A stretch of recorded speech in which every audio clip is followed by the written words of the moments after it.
My name is Kelsey Smith. I live here in Olympia, Washington. I've been involved with community print since 1998 when I moved to Olympia. Community print has been a community letterpress shop, kind of self-taught, everybody figuring things out together since the early mid-90s. Community print started in a space on Legion Way. The upstairs was full of different artists, and they got a press from someone and they got some type from a newspaper and just kind of started experimenting and learning letterpress.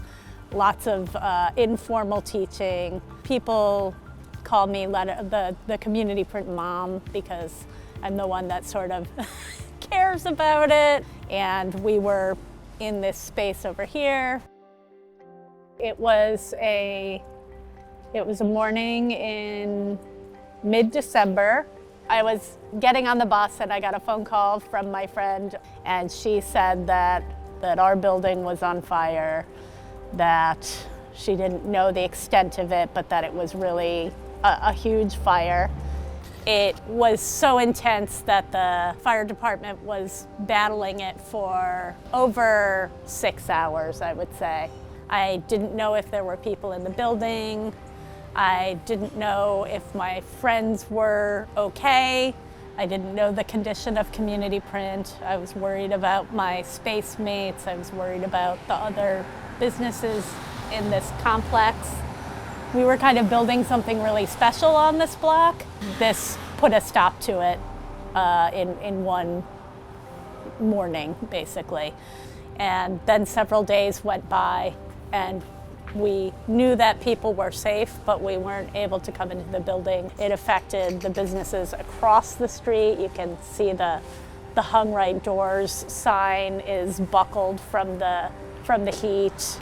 It took multiple days before we were able to come into the building at all. Everything was soaking wet. There was ash and smell and broken glass, and we have archives of prints from over 20 years. There were some destroyed.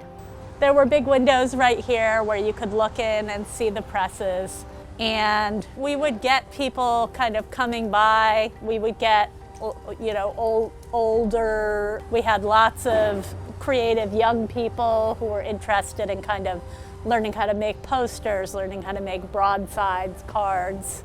Most of our stuff is at Olympic storage. We had a work crew of a bunch of people that showed up and helped us move everything else. The community really came together to kind of help us out. So far, our GoFundMe is at $16,000 at this point, which is incredible, more money than we've ever had for community print before in our lives. So this is going to give us an opportunity to search for a new space. We'd love to stay in Downtown Olympia. We can replace some of the things like ink and some of the paper that we lost in the fire, and it kind of gives us an opportunity to have a fresh start and a new chapter for community print.